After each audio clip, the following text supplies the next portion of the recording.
नमस्कार, मैं डॉक्टर विजेता शर्मा और आज हम डिस्कस करेंगे एक बेहद ही संवेदनशील और गंभीर विषय इनफर्टिलिटी यानी संतान का ना होना। इनफर्टिलिटी पेशेंट के न केवल शारीरिक स्वास्थ्य बल्कि उसके आत्मविश्वास और स्वाभिमान पर भी गहरा असर डालता है।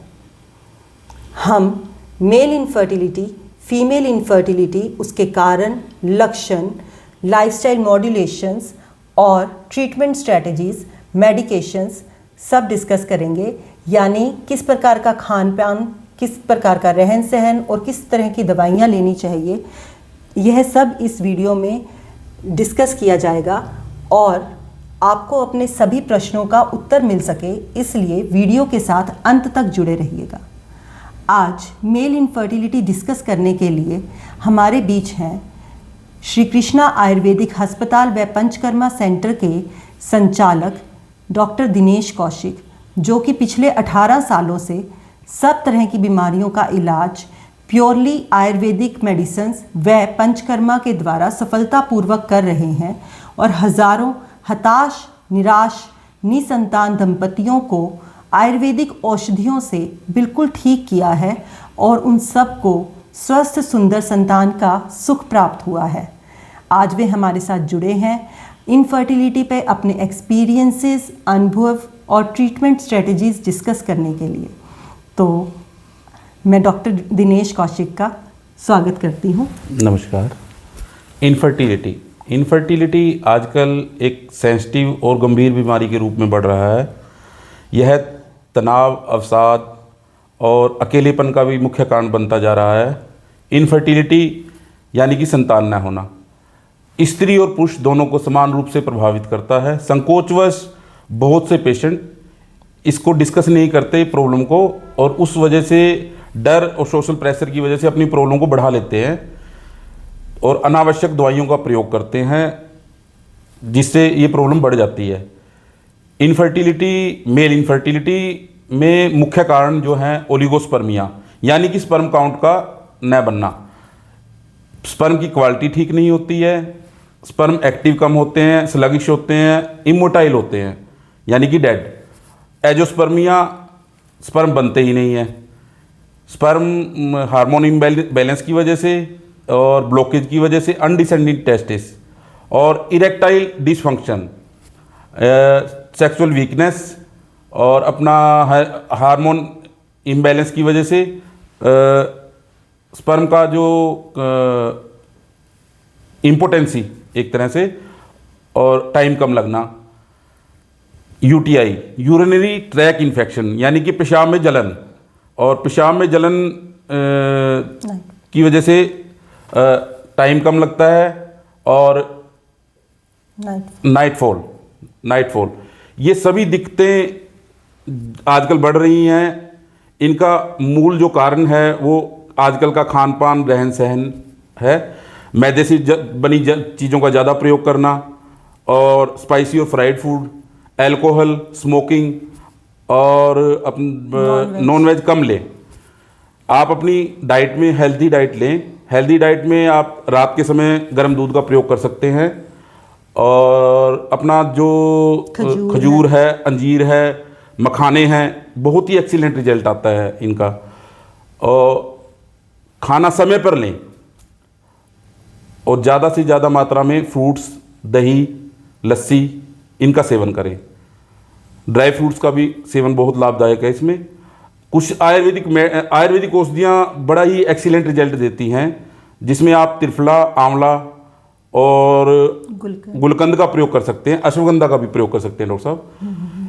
और आयुर्वेदिक औषधियों में आप आरोग्यवर्धिनी वट्टी, चंद्रप्रभा वट्टी, गोक्षरादि गूगल अपना इन्फेक्शन में बहुत बढ़िया काम करती हैं। बहुत अच्छा रिजल्ट मिलता है। फीमेल इनफर्टिलिटी के लिए डॉक्टर विजेता। फीमेल इनफर्टिलिटी हम पहले भी डिस्कस कर चुके हैं व्यूअर्स। हमारा एक टॉपिक रहा है पिछला, मैं उसका लिंक कमेंट बॉक्स में शेयर कर दूंगी। फीमेल रिप्रोडक्टिव ऑर्गन्स डिजीजेस, जिसमें हमने इसके कारण और लक्षणों को बहुत डिटेल में डिस्कस किया है। फीमेल इनफर्टिलिटी का लीडिंग एंड मेजर कोज है पीसीओडी, पीसीओएस। इसके अलावा यूट्राइन कॉजेज़ में फाइब्रॉइड, सिस्ट, पॉलिप्स यानी रसोलियाँ, और small size uterus. Ovarian causes में ओवेरियन सिस्ट, अंडे का ना बनना, अंडे का पूरा ना बनना, चॉकलेट सिस्ट, हेमोरेजिक सिस्ट, और उसके बाद आता है fallopian tube infection, salpingitis, fallopian tube blockage, PID. उसके बाद इरेगुलर मेंस्ट्रुअल साइकिल्स यानी पीरियड्स का कम आना, ज़्यादा आना, टाइम पे ना आना या बिल्कुल ना आना। उसके बाद हार्मोनल इम्बैलेंस भी एक लीडिंग कॉज है, और hormones, female and male hormones के अलावा जो हमारा थायराइड प्रोफाइल है, अगर वो इम्बैलेंस है तो वो भी एक इनफर्टिलिटी का लीडिंग कॉज रहता है। इसके अलावा ectopic pregnancy, recurrent abortion, torch infection और बच्चे का बार बार अबॉर्शन होना और धड़कन ना बनना, यह बहुत बड़े कारण हैं जो कि सेकेंडरी इनफर्टिलिटी को प्रमोट करते हैं। तो इसमें जो खान पान है और रहन सहन है, जैसा कि डॉक्टर साहब ने डिस्कस किया पहले भी कि हमें हेल्दी फूड खाना चाहिए, और खाने का टाइमिंग्स, जो हम खाना खा रहे हैं वो उसकी टाइमिंग्स बहुत इंपॉर्टेंट है। आप हेल्दी और न्यूट्रिशियस फूड ऑन टाइम लेंगे तो उसका आपकी बॉडी पर, आपके हार्मोनल सिस्टम पर बहुत अच्छा असर आता है। इसके अलावा फीमेल इनफर्टिलिटी में कुछ मेडिसिन्स हैं जो बहुत ही अच्छा इफेक्ट लाती है, जैसे पुष्यानुक चूर्ण, पुनर्नवा मंडूर। इनका एक्सीलेंट असर आता है एग का साइज कंप्लीट होने में।